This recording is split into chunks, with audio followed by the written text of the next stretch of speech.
Welcome again to the Unitarian Universalist Fellowship of Manhattan. I'm Pastor Isabel Call, and it is such a joy to serve as the minister here at UUFM, where our vision is to be a vibrant, inclusive congregation, widely known and truly embodying a safe haven and being a force for social justice.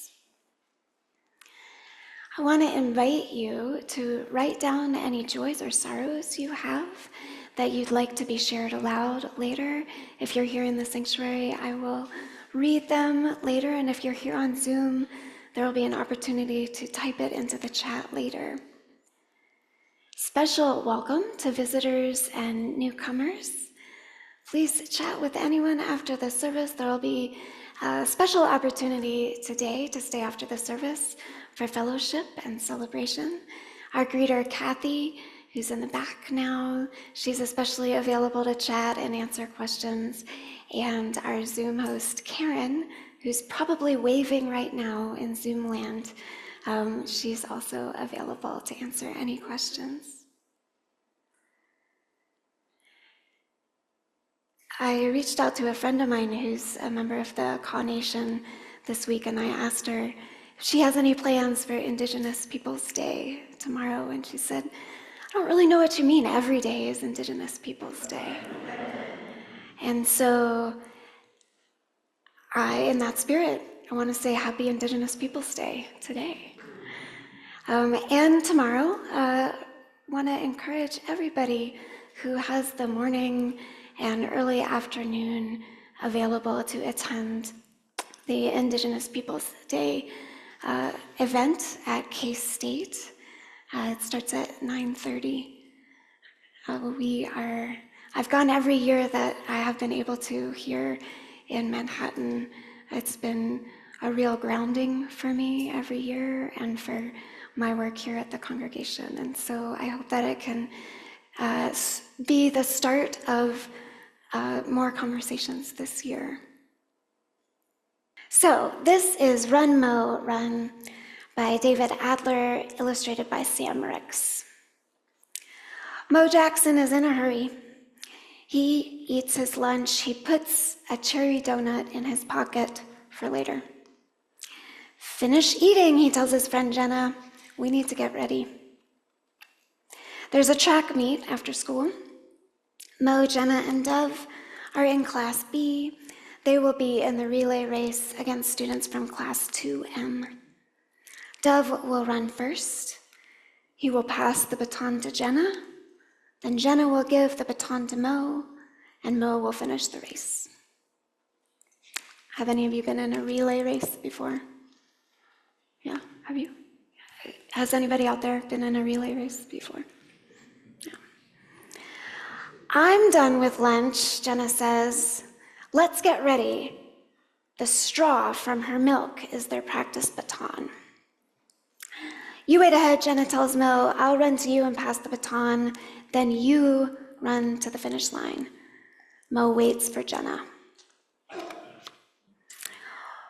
When she gets close, Mo starts to run, but Jenna can't pass the baton. No, Jenna tells him. Don't go so early. They try again. Jenna passes the baton, but Mo drops it. No, Jenna tells him. Ring, ring, we have to go to class, Mo says. Jenna tells Mo, and you have to hold the baton. Mo takes the baton to class. Throw out that dirty straw, Mo's friend Fran tells him. It's not a straw, it's a baton. Under his desk, Mo passes the straw from one hand to the other. Mo, his teacher says, I really want you to listen. But Mo is pretty distracted by the race that's coming up. Ring, ring. Mo's teacher tells the class, get ready for the track meet. The other team wins the 50-yard dash. Mo's team wins the softball throw. Next is the long jump. This isn't a team race. It's an individual race. Mo gets close to watch. His friend Fran wins it. She jumps so far that she crashes into Mo. And that's sort of a problem because Mo has a jelly donut in his pocket. Look, Jenna tells Mo, your pocket is red. You are a jelly mess. Fran crashed into that pocket with the jelly donut. But Mo is not upset. He takes some donut and eats it. Yummy, he says. Dove, Jenna, and Mo, the teacher calls, it's time for the relay race. Mo hurries and gets into place. Dove and Barry, they're up from opposing teams. They start the race. Dove is fast, but Barry is faster. Barry passes the baton to Amir. Dove passes the baton to Jenna. Jenna is fast. Amir is faster. Our team, Dove, Jenna, and Mo, are losing the race. Amir tries to pass the baton to Lula. Lula drops it. She stops to pick it up. Jenna puts the baton into Mo's hand. This time, Mo doesn't drop it. He can't. It's stuck with jelly.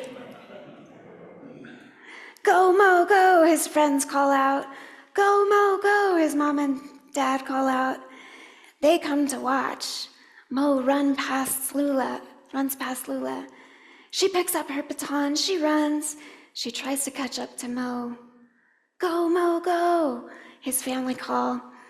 Mo runs fast, and he crosses the finish line. And he runs into his parents' arms. Dove, Jenna, and Mo won the relay race. And because Mo's team won the most races, they won the field day. Good job for winning, his teacher says. We'll have a special treat tomorrow at tomorrow's snack. I wonder what it will be. I hope it's ice cream, says Jenna. I hope it's jelly donuts, says Mo. The end. So this is a silly, sort of fun story about running a race. I wonder what it has to do with deep listening. That's our theme for the month.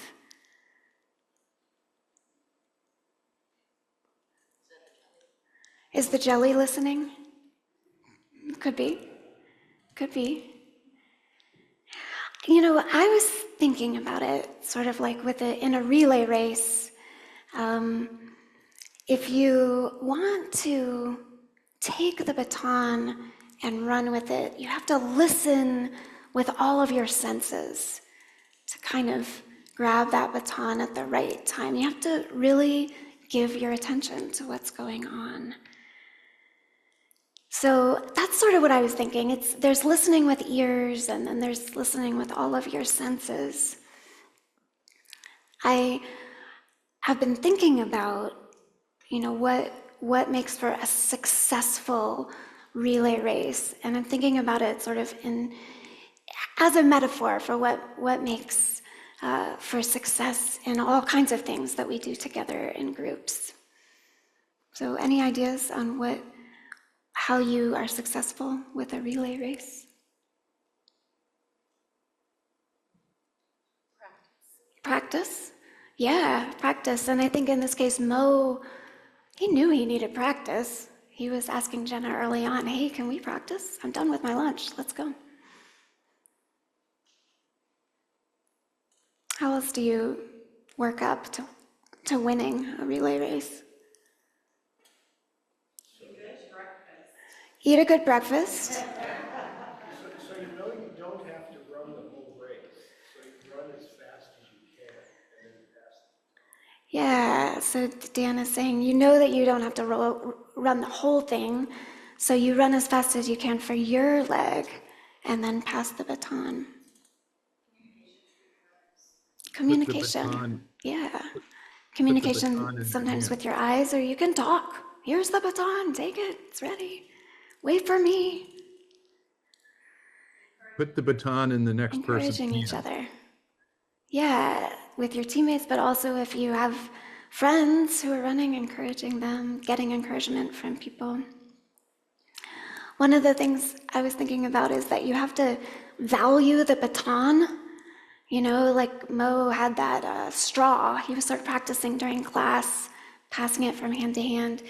He took it seriously, even though his friend thought it was just a dirty straw. So sometimes when we're doing a big project with other people, we have a vision of what's possible, of what's important, and not everybody understands that. But we can still understand it and believe it. And I've also been thinking that, you know, we don't have to win the race to be successful, but collaborating and communicating with each other and having it be a fun experience, that's successful too. Okay, so when does a relay race not work well? And you might think of other things in your life, collaborations that haven't gone well. Maybe you have experience here at the fellowship. You know, something didn't quite work in this passing the baton, in this working together. Or you could think about the story. So what were some things that weren't working well?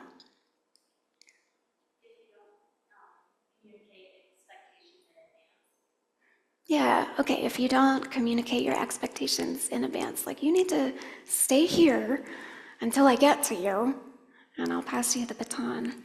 Don't run away before it gets to you. False start. A false start. Listen for the starter's gun. Okay, listen for the starter's gun. So the first person who starts running, don't start too soon. Yeah. Oh, Kathy. Have the same goal. Have the same goal. I mean, if you don't, it's a problem. If you don't have the same goal, if you're running for different finish lines. I know you might not believe this, but I played basketball in middle school, and one of the very few goals that I scored was in the wrong hoop. Yeah. Whoops. Don't run the race at the wrong time. Don't sit in class thinking about running a race. Ah, Run the race when you get there. run the race when you get to the race, not when you're sitting in class, because there are other things to do in class. Yeah. You can't do a relay race by yourself. Yeah. So when I was reading the story, I was thinking, okay, so you can drop the baton instead of taking it. That's one way to struggle a bit. You could, and now we didn't hear this in the story, but you could move so slowly with the handoff and get it perfectly that you lose the race because everybody else is moving faster than you. You could go too fast, you could collaborate perfectly, but not really enjoy it because you're being too fast. Kathy has a thought. I was just thinking, she picked up the baton for him and handed it to him. And when somebody makes a mistake or has a problem or something, pick up the baton and hand it to them. And it's going to happen. Yeah, so if somebody makes a mistake, it's really helpful. If somebody drops the baton and they're not able to pick it up, or it's easier for you, pick it up and hand it to them. If we don't help each other, it's a good way not to win the race or not to have fun. And then I was thinking, it's actually okay if it doesn't work out okay. Like that other team, they didn't win the race. That's okay. It's totally okay. And, it's totally okay if you have a jelly donut in your pocket and it gets smushed.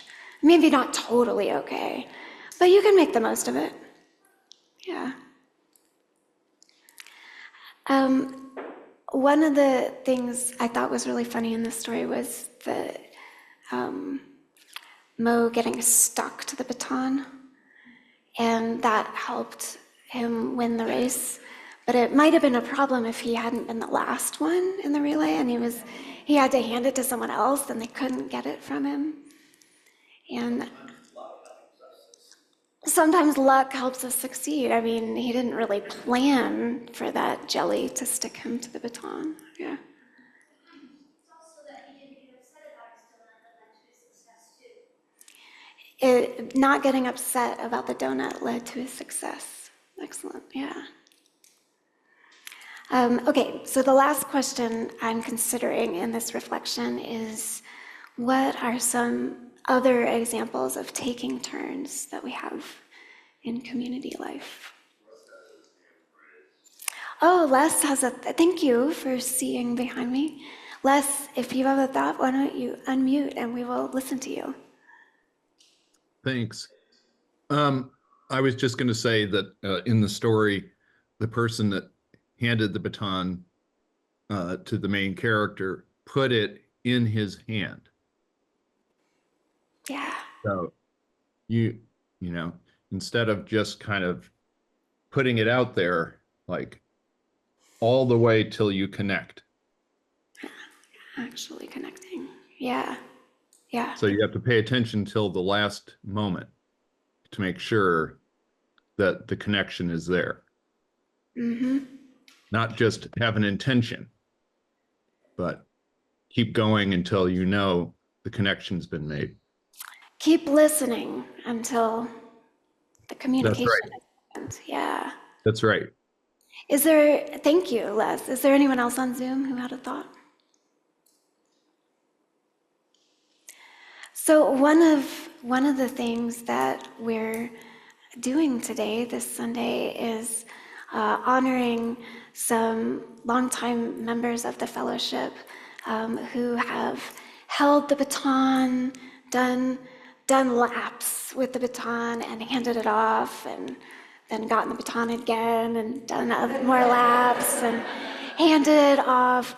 And so, I'm somebody who's received the baton in a couple areas of fellowship life from Kathleen Oldfather, and I have really appreciated the way that she's handed it to me so gracefully with such deep listening. And there may be I know that there are other experiences here of people collaborating with Michael and Kathleen, receiving the baton or passing the baton. So I want to encourage you to think about that and tell them later any stories that you have of that. Okay, the last question I had was other examples of taking turns in community life. Yeah, Marissa. Passing off being a point person for committee or a project. Passing off being a point person for a committee or a project. Yeah. Yeah, sometimes you've done it for long enough and it's time to pass the baton. Jean. I'm a little slow on the question line. Sometimes when appropriate, personal touch is one of the most effective ways to share and communicate. Yeah, sometimes communicating through personal touch. So if somebody wants a hug or a handshake, make sure they want that touch, and that can be a really nice way to connect. Yeah.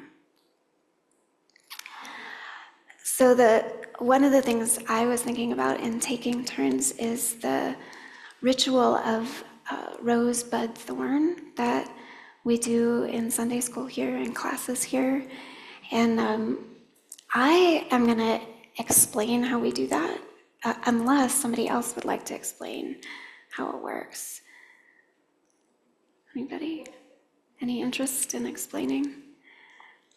So rosebud thorn is a ritual that the kids do when they go to class.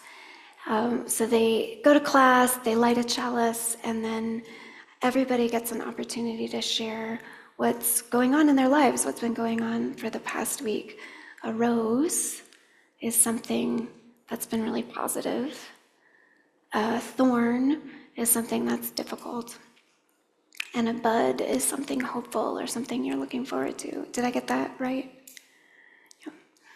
And we take turns. So one person shares, and then they drop a stone in water or several stones. They could do a stone for each rose, bud, thorn. And then when they're finished, the next person goes.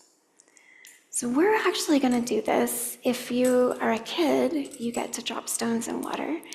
And if you're not up here with the kids, we'll have an opportunity to do stones later, but I'm gonna just give us some time, encourage you to turn to 2 or 3 people who are sitting near you, and just each of you take turns sharing a rose, bud, and thorn from the past week. And we're gonna do it up here with the 6 of us. So yeah, take just a few minutes, and if you would rather not, that's also okay.